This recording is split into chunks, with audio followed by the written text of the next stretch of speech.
Welcome everybody to our 53rd webinar in the series today.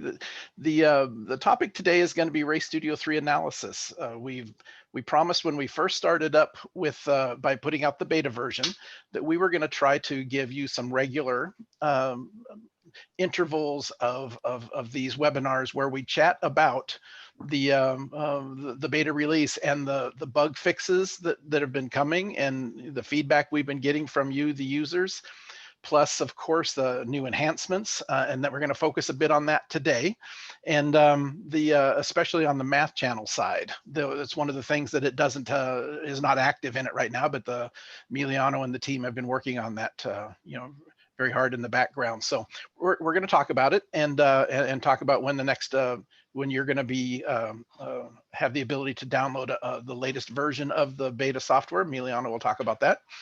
And then some of the different things. Maybe Emiliano will talk about how much feedback they've been getting and some things like that. So keep that in mind and be ready to ask some questions in the question and answer. We'll hit those live as we go, and we'll have a good time and talk about this. And then at the end, we're going to have we'll talk about the next webinar and an exciting guest for this coming Thursday. I hope you all hang around and see who that's going to be. Okay. So let me jump to the next slide and talk a little bit about Emiliano. He's been here. This is his 5th or 6th webinar that he's co-hosted, but Emiliano has been here in the background answering questions and helping with the technical side of this for virtually every one of these. I think he's missed one when he was traveling. So Emiliano's just been a star when it comes to these webinars, and we certainly appreciate it a ton, especially since it's in the evening in Milan, Italy. So so I really appreciate him coming here and taking care of this. So Emiliano, tell us a little bit about you. I know you've introduced yourself before, but maybe something a little bit new and just a little bit of background, and then we'll kind of jump into directly into what we're going to do today. Yeah. Hello, everybody. Thank you for being here and for having me here again.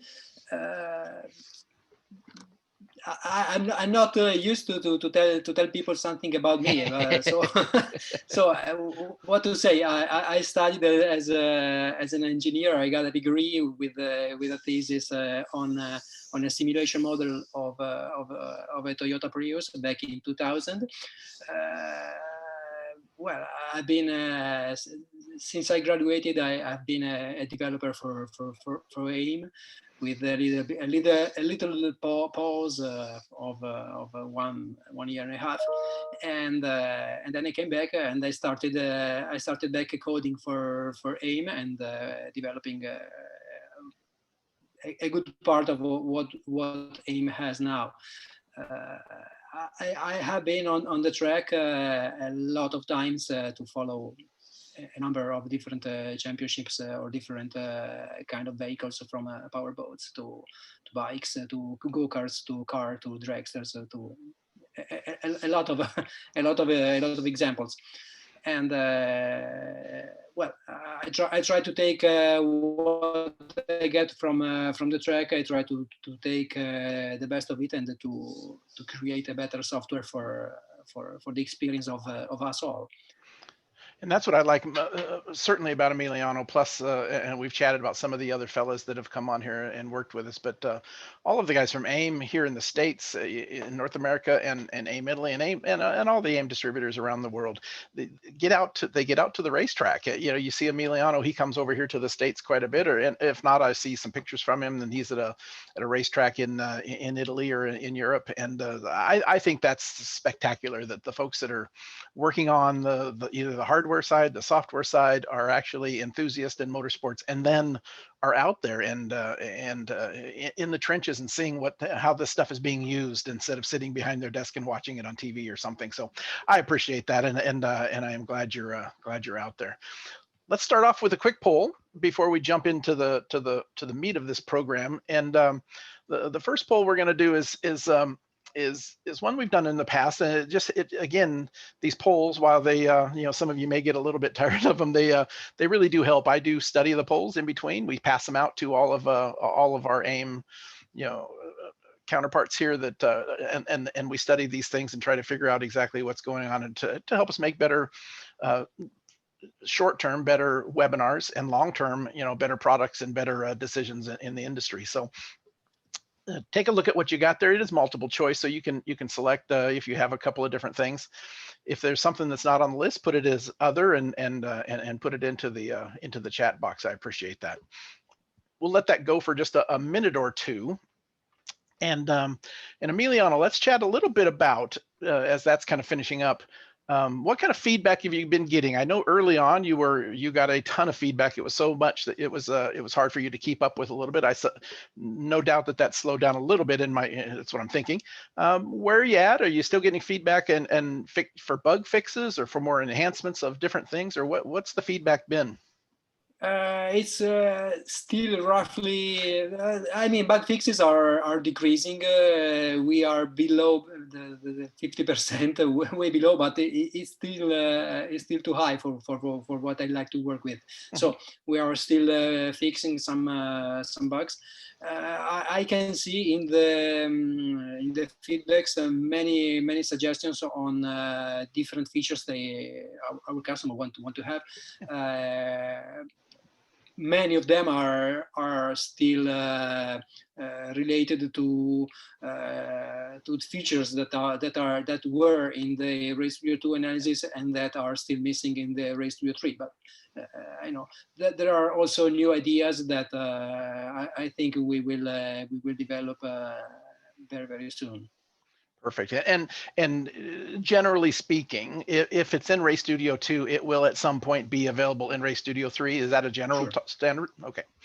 Yeah, it's a general rule we took as our normal coding life. Right. Okay. And then plus, and we're going to talk about one of those today in depth, the math channel functionality. You're going to see that what they're doing is that, yes, we're going to have math channels just like we did in RayStudio 2, but there are some things that were weaknesses or hard to work with, or technology has moved on, or thought processes. So we're going to show you what math channels are going to look like, and it's very much an enhanced process. Yeah. So and all functions will be like that, right? So it's something you've always been able to do in RayStudio 2. We're going to do it in RayStudio 3, and we're going to give it an update and make sure it's working as best as possible. So. Okay. Yeah, the normal way we work with is to start with what we had in RayStudio 2 and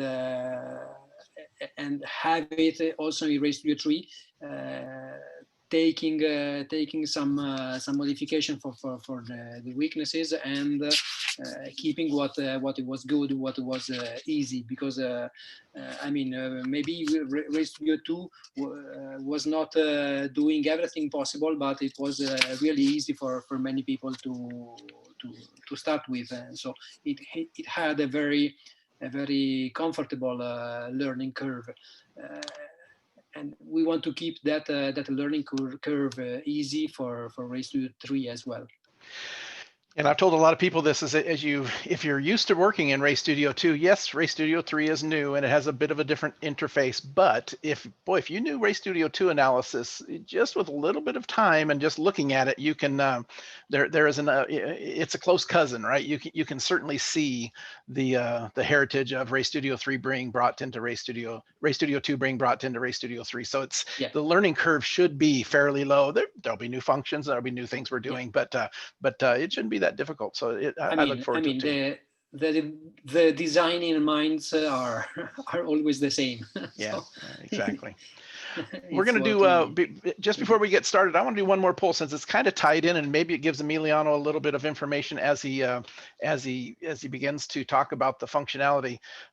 Let's launch this poll here.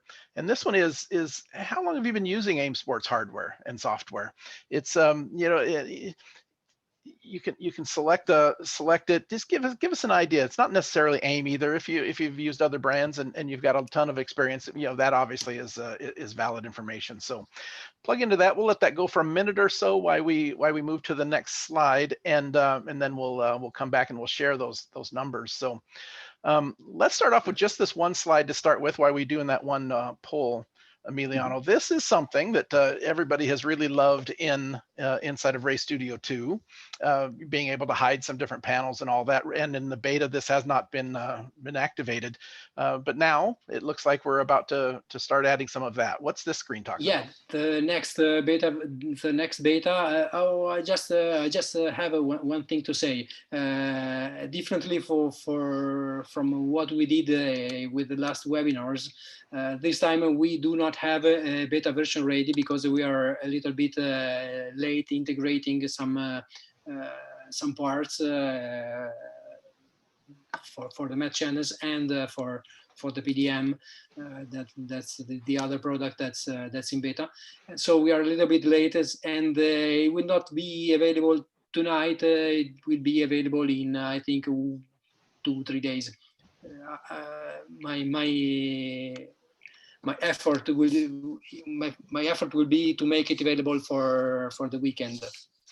And for those of you that have beta and don't use it a ton, but want to make sure, when you come into your Ray Studio 3 beta, okay, when you come up here and you see this little, it's small on this screen, but you see the blue cloud with the little down arrow. Make sure on your beta in the next couple of days, every time you open it, go and just check on that. And if it's got a little down arrow there, click on it and see if it's a firmware update or if it's the brand new version of the beta software that should be out in the next 2 or 3 days, from what Emiliano was saying. So double check, and then all the stuff we're going to talk about will be in there.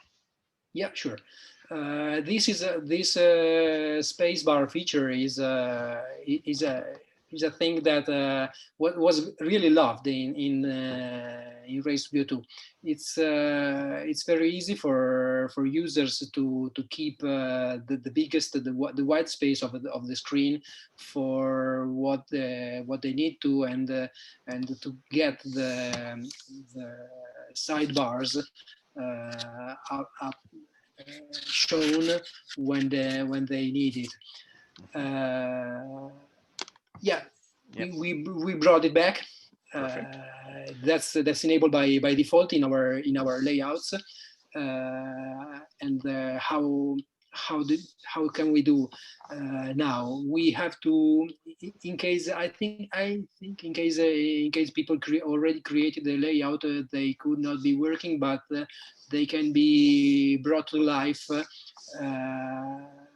This feature can be brought to life using the settings. You have to look into the settings for a checkbox named react to the spacebar when spacebar gets pressed. If you enable that, in this case on the time distance, it has not to be enabled because it could hide the main window. But if you go in the other three, channels list, track map, and storyboard, if you flag this checkbox, then when you press the spacebar, those windows will go away, leaving you only the panels, in this case the time distance panel, that is not flagged with this checkbox. This was asked strongly by our customers, and so we quickly introduced it. So we can move to the next one. Let me ask a question. I'm going to show those poll results, but I also want to ask a question about this one. In the past, spacebar took away just the left edge, the channels. It sounds like, from what you're saying, you've kind of flipped it, where spacebar now is just going to make this window full size, and it's going to get rid of any additional things that are there. Is that how it works? In the past, it was a spacebar and control spacebar. But we realized, looking at people using our software, that the control spacebar was not. Was kind of a hidden function. When I showed it to people, I saw very people surprised by the control plus another key, and they were kind of asking, why can't I do it at all with the spacebar? So really, because the bottom line really is you're trying to get whatever the focused window is to be full size for your screen. So that it makes sense to me. So, okay. I just want to make sure everybody else understood that too, because that is a slight difference. I'm going to share the results from that last poll before we go to the next slide. And here you go. You should see them now. And we're talking about experience level. How long have you been using, AIM or other stuff? 1 to 2 years was our number one group that we have here. 28%, and it looks like the next one was 11%. We had a tie for either 4 to 5 or 5 to 10. So some Yeah, pretty they're good very close. experience level there, obviously. And then 2 to 3 years at 9%. And then right behind that, 8% at 6 months to 1 year. So there's this there's a bulk of people there, probably between 6 months and 2 or 3 years, and then another group a little bit farther up. So I appreciate the everybody taking the time to do the polls. It does help me a lot and helps all of us. So appreciate that. The next slide is talks about plot settings. Another thing that was kind of asked a lot. It's a thing that it's a feature we do not have on the RayStudio2 analysis.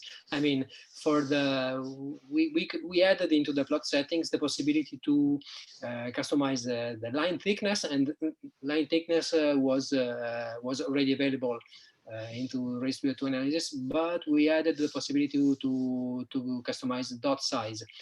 And another side effect of these settings is that if you choose a line thickness of 0 and you keep your dot size to a number, say 1, 2, what you get is a dotted plot, a dotted line plot instead of a solid line. It was rather asked for people because okay, we can say it because other competitors were able to. So why not? While I was working with the plots, I added it, and I think it will be beneficial for those who asked for, and maybe for someone else.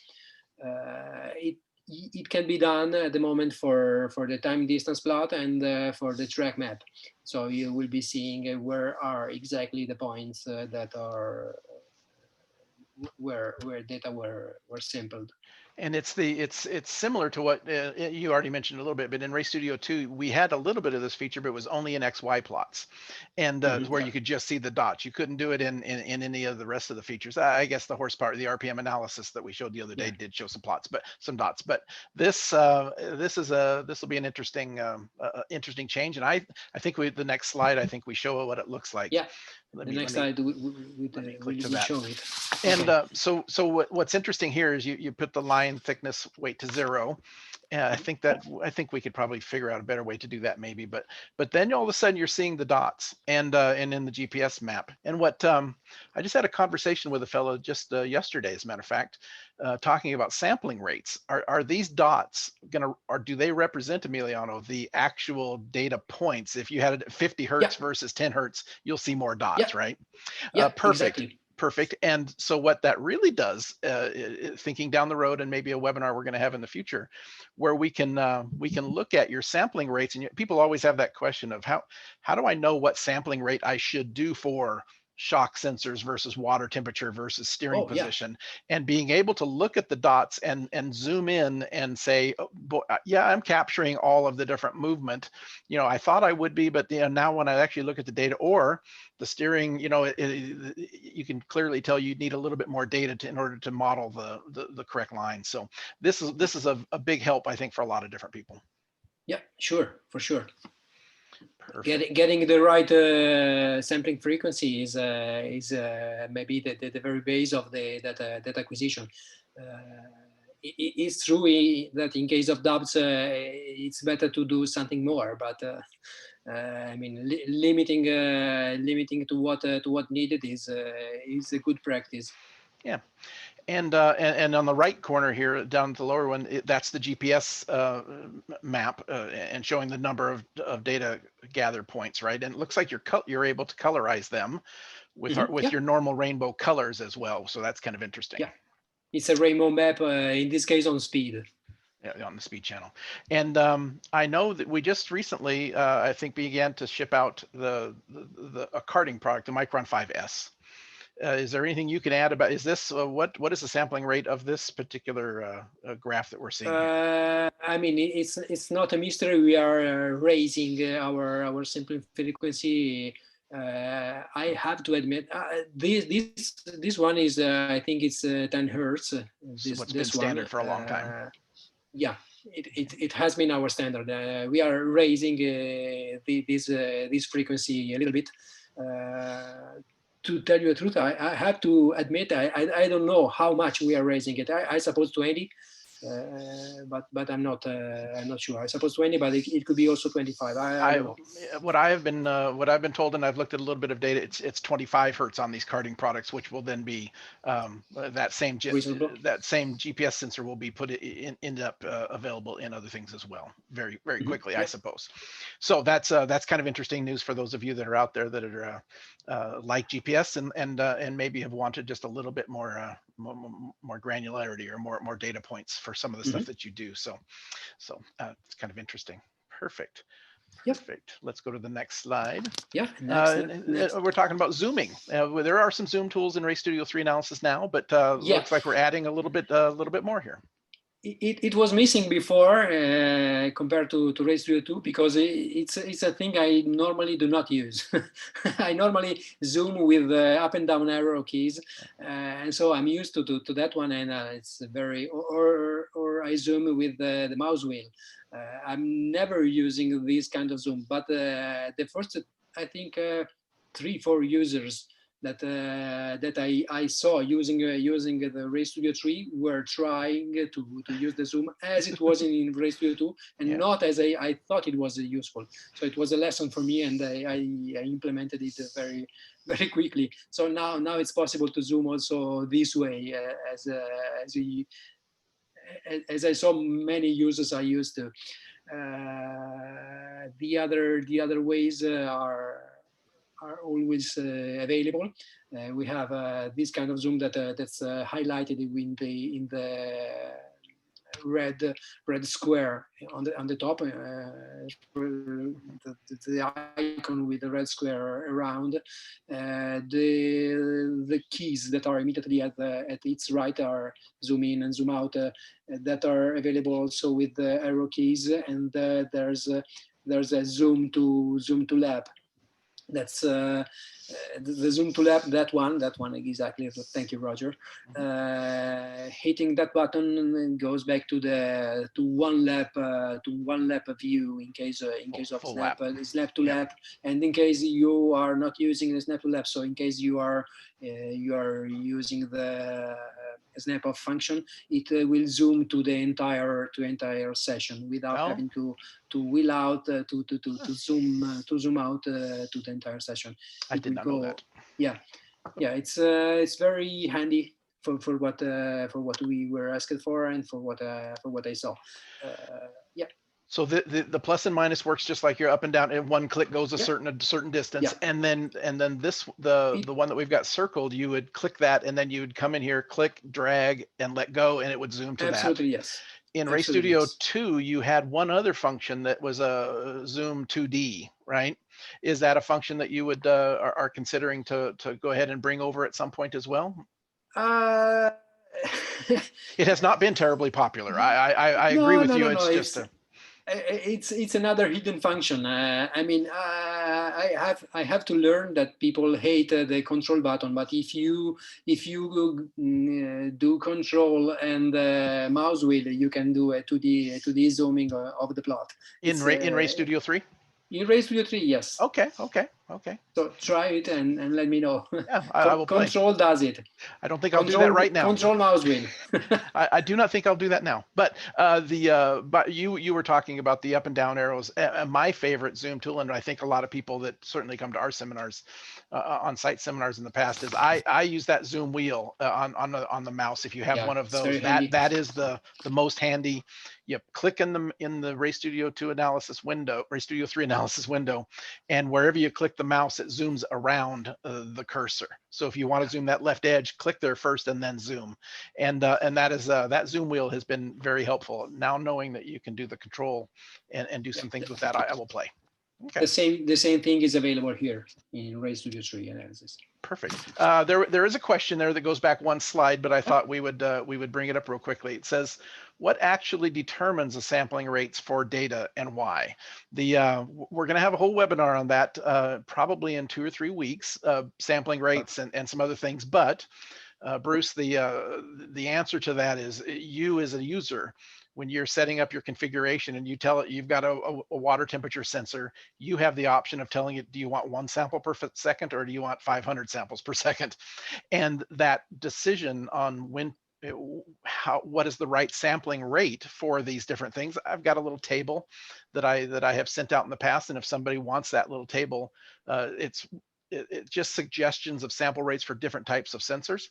Drop me an email. You'll see they have the email address at the end of the presentation. I'll email that to you.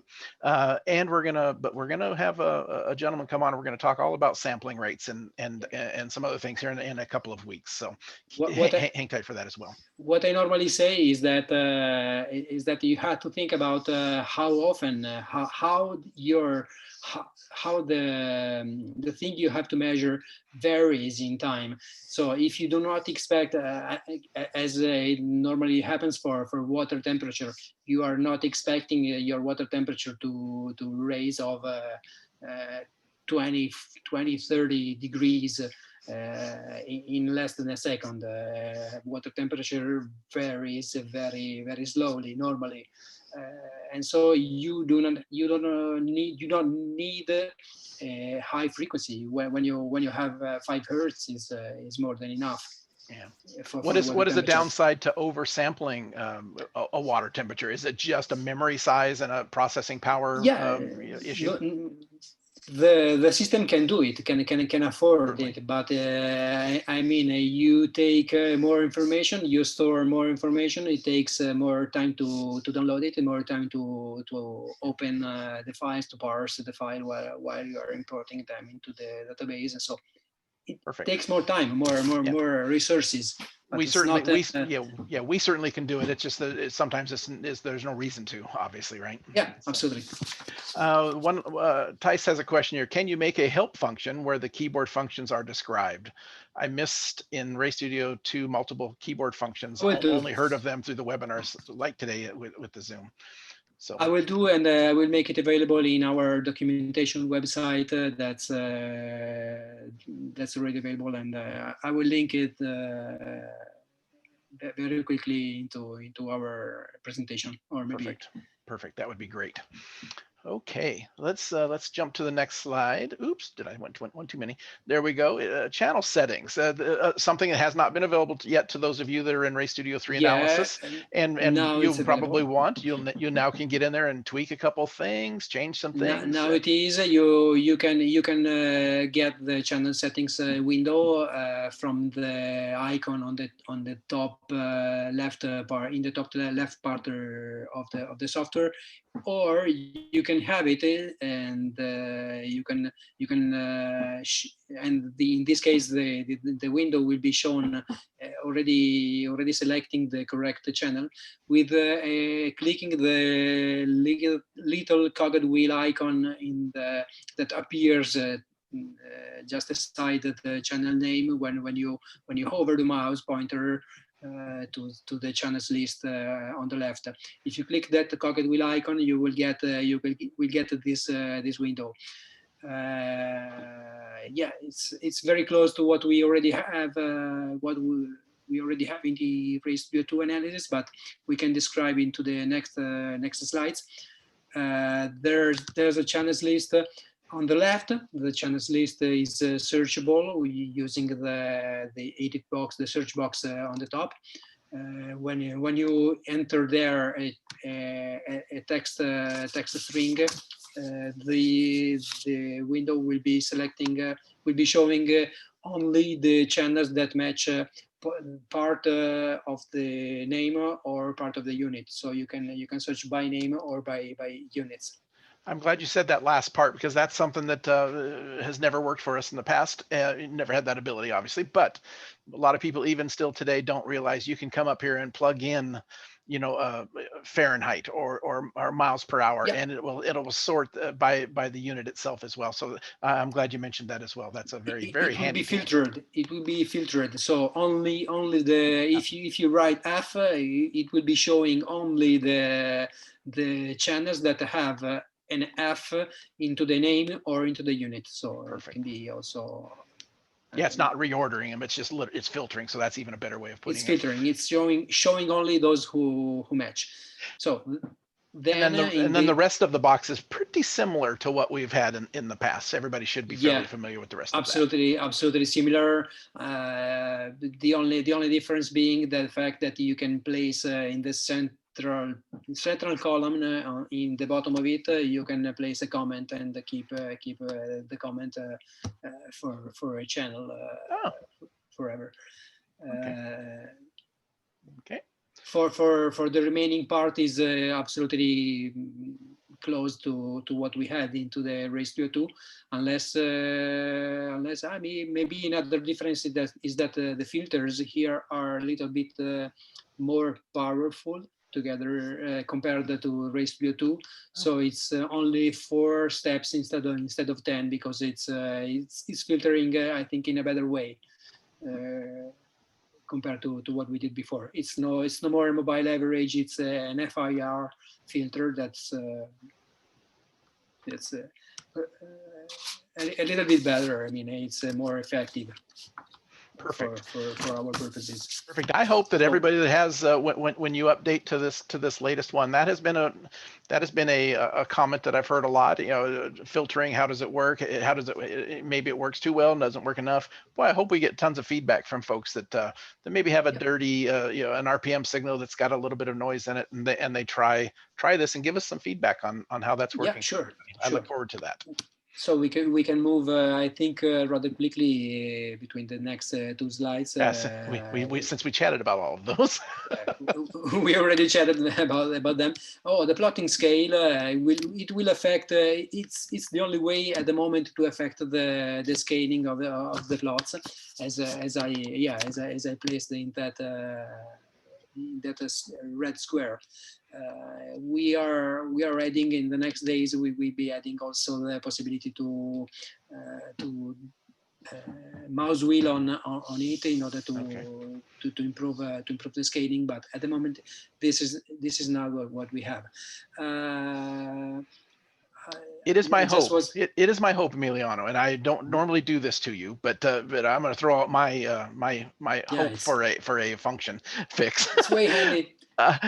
You and I talk a lot offline, but I would love to have a little checkbox right here in the plotting of the scale that does an automatic best fit, just like in Race Studio 2. We come over and we double click. The double click is working. And it's working, but I would almost like to have a box right here that says automatically, always just auto fit. Okay. Right, and instead of having to come in and do this, because you switch from one karting class or from a spec Miata to a high speed card, you're always having to tweak and adjust mile per hour graphs and things. It sure would be nice if it just automatically did that best fit sometimes. Just a thought. There's problems with that because maybe you've got wheel speeds and you've got GPS speed and you're trying to compare them, and now they're adjusting at different things. So there's always a problem with that, but it would be nice for some people. Yeah, I think so. One of the worst thing of automatic things is when they do a thing you do not want. So exactly. Maybe a checkbox to enable or disable can fit both of these needs. And be in your profile, set your saved views, right? Sure. So yeah. A couple questions that have come up as we've been chatting. Is the alarm function the same as in Race Studio 2? Yeah, I don't know it's the next slide is exactly the same of Race Studio 2. You set the minimum or the maximum alarm, and here in the red square on the right, I just placed the 2 values just to show the functionality, but it works exactly the same way Race Studio 2 working with. Do you have any plans to enhance that to do any additional things? At the moment, no, but we are always open to suggestions.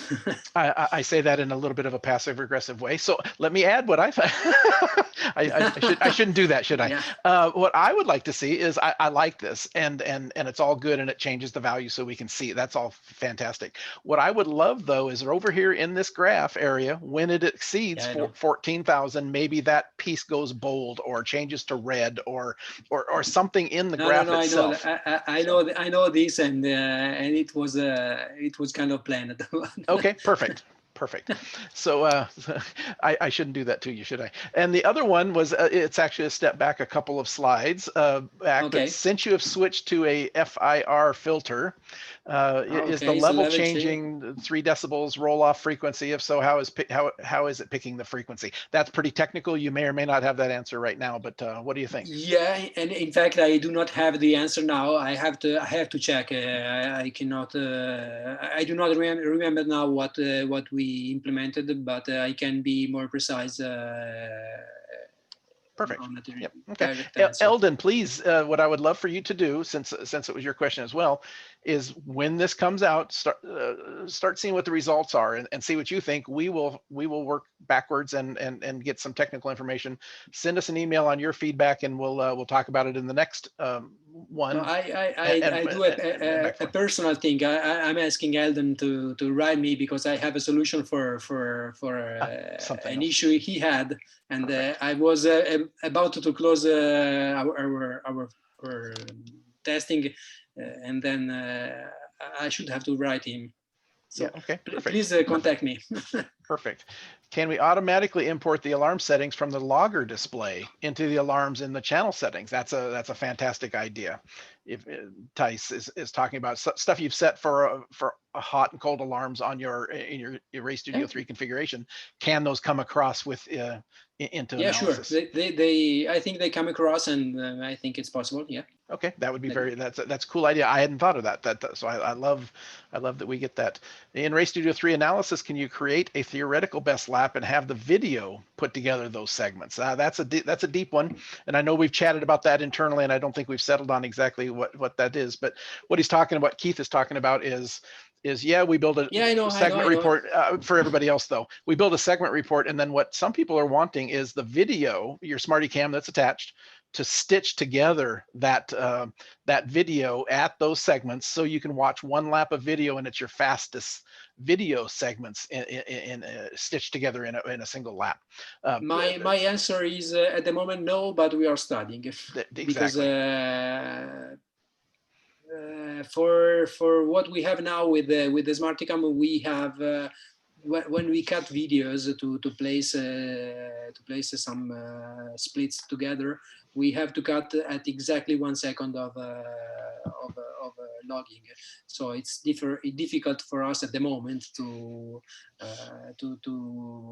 take the video of a single split or of a single lap, unless it's cut at the exact second. But we are studying. So technically, right now we hear you, and we're looking into ways of maybe doing something like that. So, yeah. Perfect. Let's jump into, we've got about 20 minutes, 15-20 minutes left. Let's talk about math channels and some of the differences math channels, of what's happening. They will be available. We can jump this slide, I think. They will be available clicking clicking on in the main session database. There's a math channel icon. It will bring you the math channel window as it was before, and it would be considering also the 3 sessions, the sessions that are highlighted into the preview window. Yeah. And the math channel window is available. Will be available also from inside. Yeah, that's what I was referring to. Yeah, so if you have a selection of a total amount of three sessions, the math channel window will be appearing to you with a general tab and with the 3 tabs, one for every sessions. But we will detail a little bit more in the next slides what it does. So another way to access the math channel window is from the main analysis window. There will be an icon that will be pointing that will be showing you the math channel window. So let's move to the next slide, please. And okay, the main math channels window will be showing you a list of all the available channels, all the channels that you have in your kind of math channels database.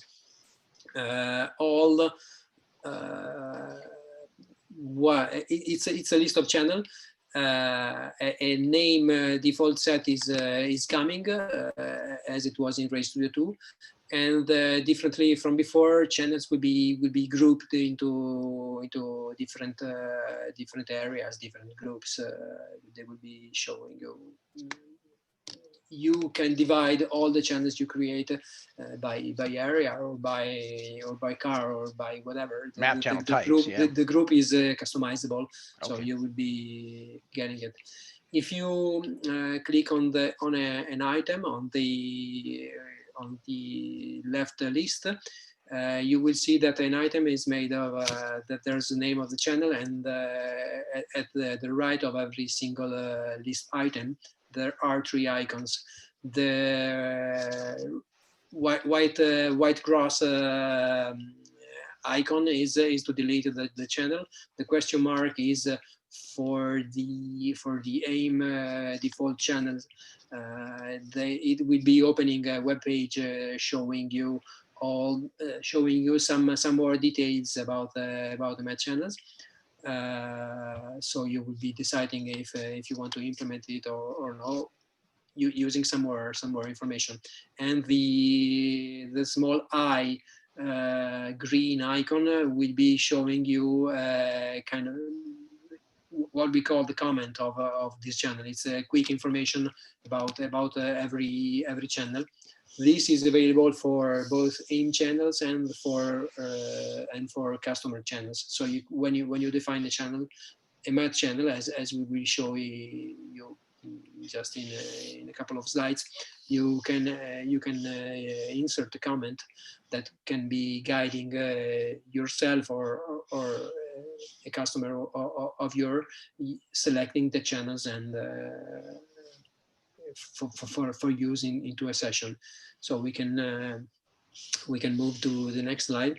When you click on an item on the left, on the right part of this window, you will be prompted the comment on the top, the formula in the center part, and in the right part, the channels that are required for this math channel to be used, to be properly used.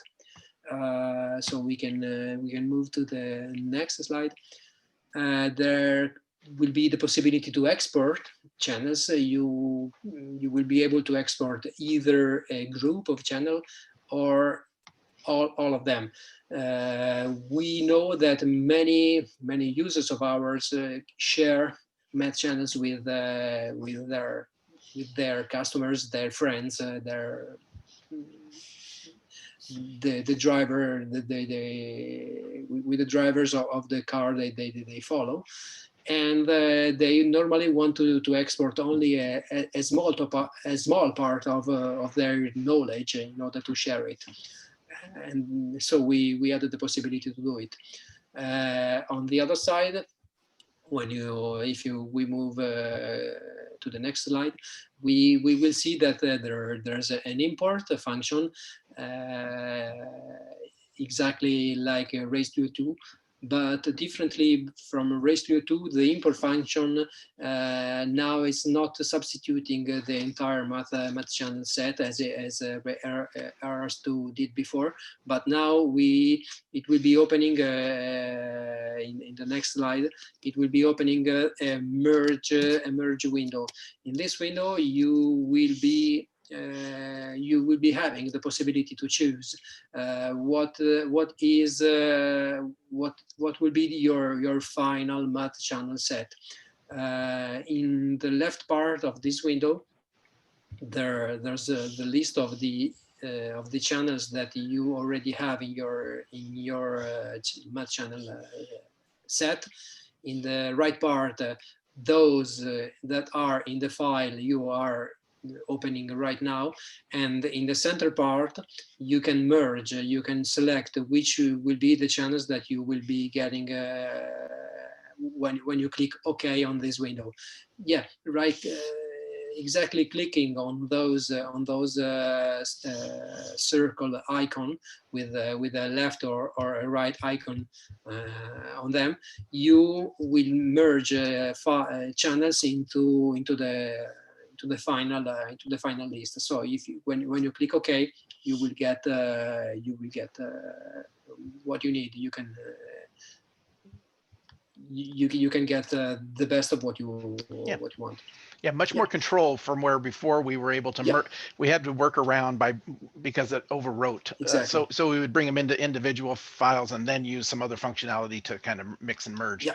This is a much more better way of doing it. So. Yeah, sure. Perfect.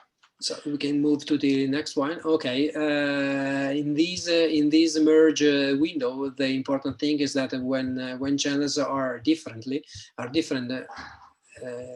when comparing the existing one to the channel you are loading from a file, this window will be showing you what's different. If it can be a frequency, it can be maybe a formula, it can be a comment. Whatever is different, it will be shown to you. It will be shown to you in order to decide what to keep. Yeah, as I told you just a second ago, it's this slide describes the three columns, the meaning of the three columns of this window. So we can move to the next one. Eldon has a question that kind of ties in here. Maybe we'll sneak this one in. When and we'll get to BZM 31 here in just a second. When importing math channels, how are you going to address the channel names that don't exist in this new data set? So, or a channel name that you call one was called RPM, this one's called engine RPM. How are we handling that when we're bringing in a math channel that doesn't match exactly? At the moment, the match is being done on the name, supposing that the name is unique.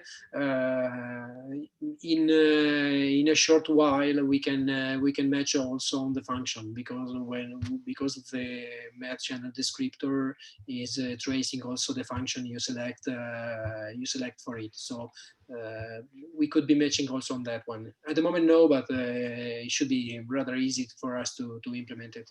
Yeah, it talks about functions. When you're in configuration and you tell it that it's a temperature, it also is then asking you, is it oil temperature? Is it and by doing that, eventually in the math channel side, it's going to come across and it'll be able to merge those things together much easier. We will see also in the math channel creation that you will be checking, you will be selecting a function for instead of a channel name. There you go. And then how you kind of a step back, but outside of math channels, but user profiles, they're managed. I know we're talking about cloud and doing some other things on user profiles. That's the other area where we were importing and exporting and we would lose them. Is user profiles going to follow something similar to this? No, I mean user profiles are completely separated by math channels. Math channels are related to data, and profiles related to how I show data. But so I think the question comes up though, Emiliano, because of user profiles. When you import those, we always had that problem of it would overwrite the user profiles that were there. And since that was also happening in Ray Studio 2 with math channels, I think that's why the question came up, is when you are working with user profiles outside of the math channel thought process, when you're working with these different saved views and user profiles, is something like this also going to be happening in user profiles? Yes, I think so. Profiles will be, there will be the possibility to add profiles instead of replacing all of them, sure. Perfect. Yeah, those are the two areas that we hear about a lot, right? When you brought something in and you lost them, and so right. I think that's the reason the question came up. Yeah, you're right. Okay. And then and just to kind of final out this this import merge thing that you have Yeah, another screen capture exactly. here that's showing In similar. case you add to the final list a channel you do not want, just hit the white and red cross, and it will be disappearing from the final central list, but it will not be disappearing from the lateral lists. So it will be you can import what you want, and Perfect. And it looks without like losing because of the way anything. you're doing this, you'd be selecting multiples and bringing them Yeah, over at one time. yeah, sure. Very quick, very handy. Perfect. Yeah, sure. Let's move on to the next one. Okay. Okay. Now we're getting into that, the actual This talking is about how to create and edit. yeah. Now we are back to the main match channels window. There's a possibility to add a new channel. There's a possibility to edit an existing one or to clone an existing one into a new one. This is what we consider a starting point for many users. They start from an existing channel and they modify it, changing name and function. Just on the next slide, we can see how we can define a math channel. This is on the left part. You decided the main details of the channel: the name, the function, as we were speaking before, the frequency, the unit, the area. The area is the text that's used for grouping channels into the main window. So you can insert here your name, your application, your customer, whatever, and channels will be grouped into the main window. Here you can insert a comment. Here you can insert a formula. The formula that we use for the match channels has a slightly different syntax if compared to the Race2, but we will see it within a couple of slides. Another thing we have to notice here is the use of units in the left bottom part of the software. When you select a channel to be inserted into the formula, the left bottom part will be showing you the name of the channel and the unit. The unit you select here is the unit you are thinking the formula to be used with. So if you create a formula using a speed and you state that the unit of the speed used by this formula has to be mile an hour, in case you open a session from another customer that's set for using kilometers per hour, the match channel engine will be converting automatically to the unit you inserted here. It will not, all the conversion factors that we used to have with Race2 are no more needed now.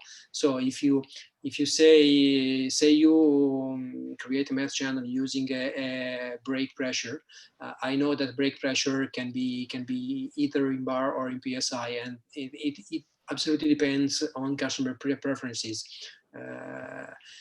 Once you select which is the unit you wanted to use in your formula, whatever the unit used by into the session you are opening, the match channel engine will be correcting, will be converting to the right unit while computing, without without any need from you to do anything more. Okay. In this window, in the second column of this window is the list of the available channels that can be used into the formula, and on the right part we have a list of operators and functions that can be used.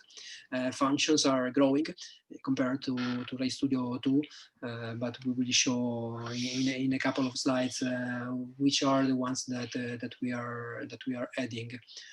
So we can move to the next one. Yeah, this is the thing I just explained, but it's better. I think it's better to repeat it because it's different from, It's a big from what change. we did with. Yeah, it's a big change compared to Race 2. You can select here a channel to be used into a formula, and then you can select the units you are taking this formula with. So all the conversions will be done automatically by the math channel engine. Yeah, we can move to the next one, please. Okay, into the formula, you can use channels names as before, as for identifiers. And not in the very first version, but we are implementing it. You will be able to use the user sessions data.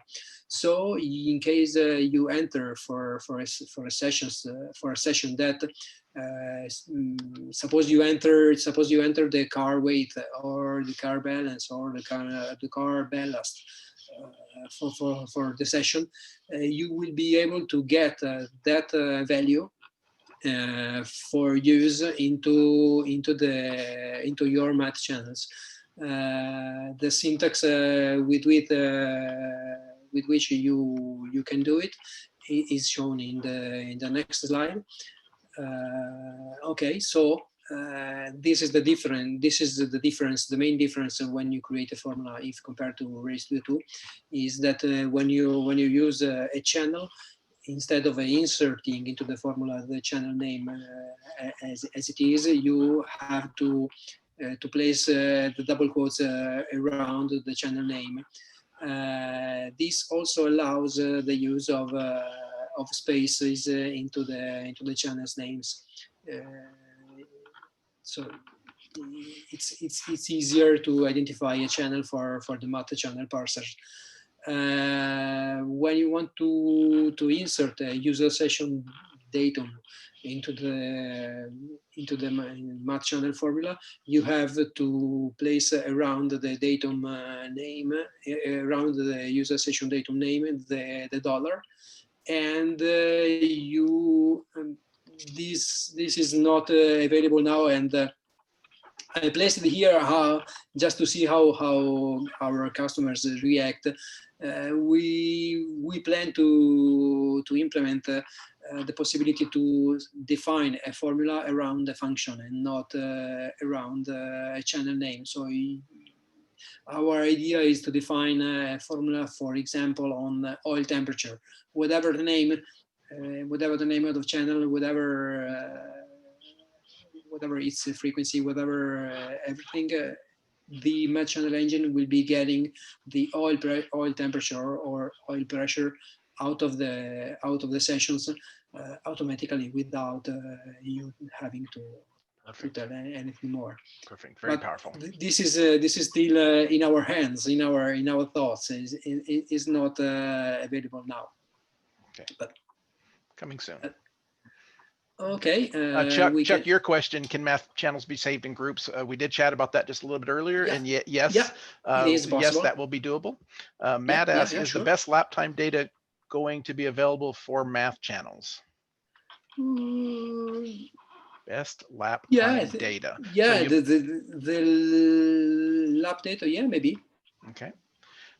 For sure. I never thought about this, but I think it should be easy, knowing what's behind the screen. I think it's possible. If you're trying to predefine the units for a channel, how are you going to handle integration? Okay. Okay, this can be done automatically. For some channels. Then if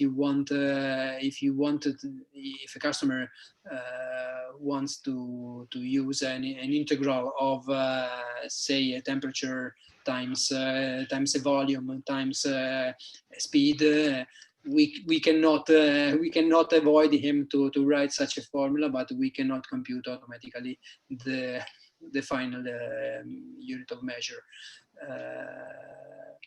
It's the okay. Thijs will be answered, I think, in a couple of slides. Okay. We're running up against the clock, so we will slide through these fairly quickly. Yeah, sure. And by the way, everybody, just so you know, Emiliano has put a bunch of information into this presentation. We were working on it right up until the last minute, so I did not get a chance to put it out there and have Robbie to link it. But as soon as we get done here, I will put of course, this video goes up onto YouTube.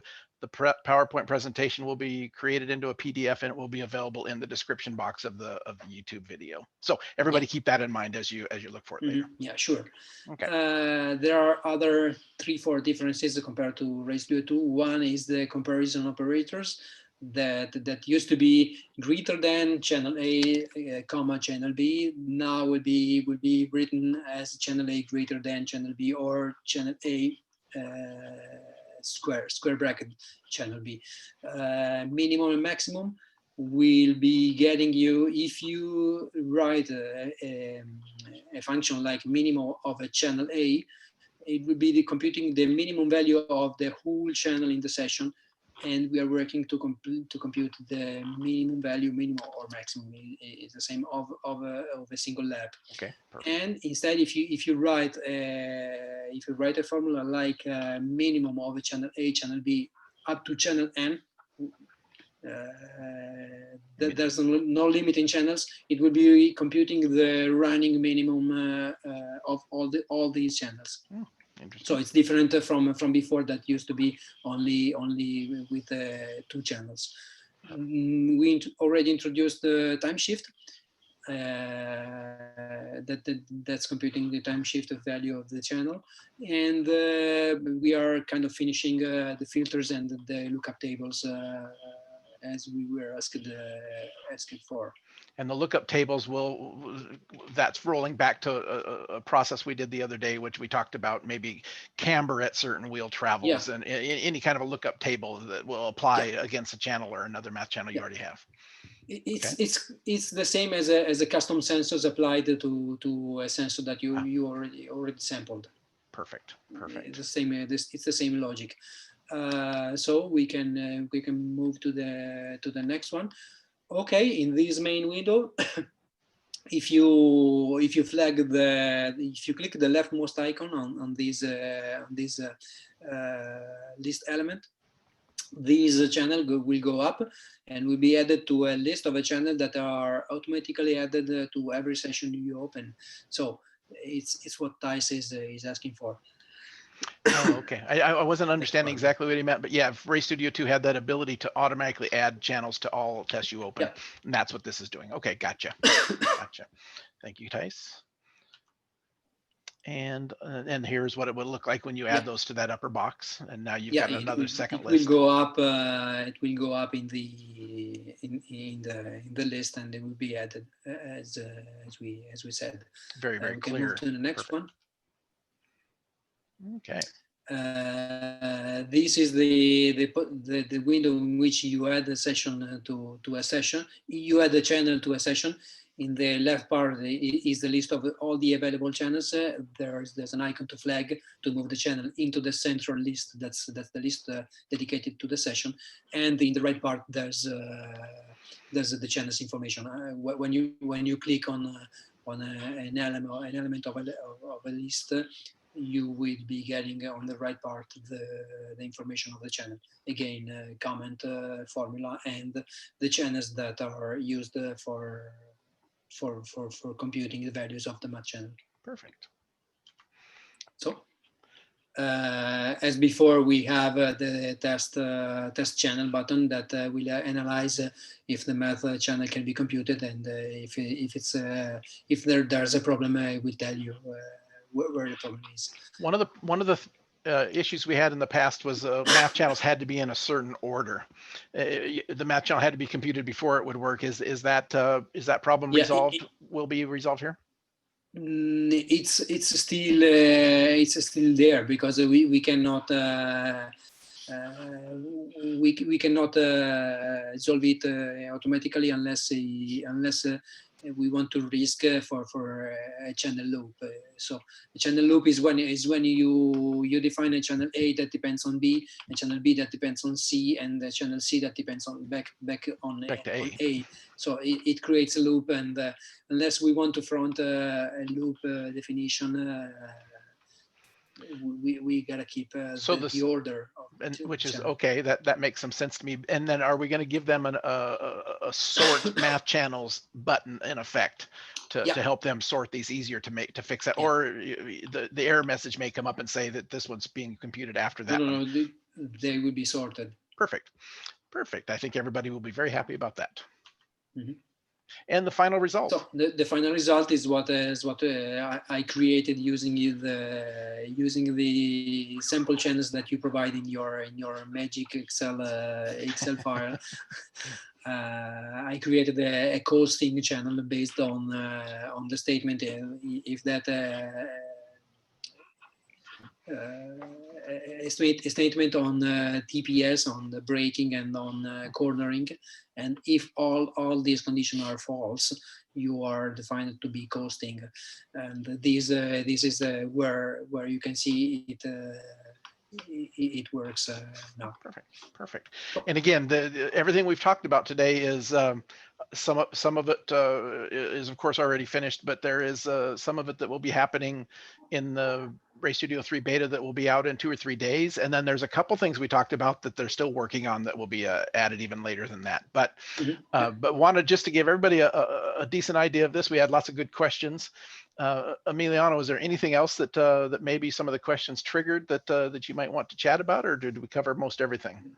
At the moment, no, but I will be seeing the questions in the next days, and maybe I will come up with a couple of emails. Perfect. Thank you, Emiliano, for the great discussion.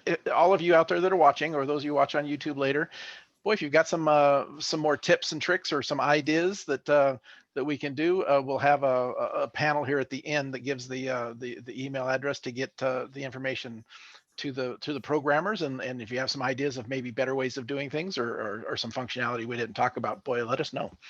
That's very helpful. Okay, so let's jump to the next one. Kind of close this one out. This one here, within a couple of hours, will be up on YouTube. It'll be a webinar. It'll be video number 119 on our YouTube site, and it's webinar number 53. So we've been adding to these things a lot. There's just a ton of information out there. Boy, if you need to have some questions answered or have some good entertainment, to maybe go out and take a look at the YouTube site. There's just tons of information there on our Aim Sports Learn Fast YouTube site. So customer support, we're all getting out there. I mean, now it's starting to get towards the end of the year, but boy, we've been crazy. All of our AIM techs and everybody just been out at the racetracks, and I know a lot of you racers have been as well. It's such a compressed season that it's been kind of crazy, but it's been fun. So it's been a good time. If you have any questions, give us a holler at 800-718-9090. Love to help you out, do anything. We've got our contact information in just a moment. Thursday, we're going to have a special webinar on Thursday.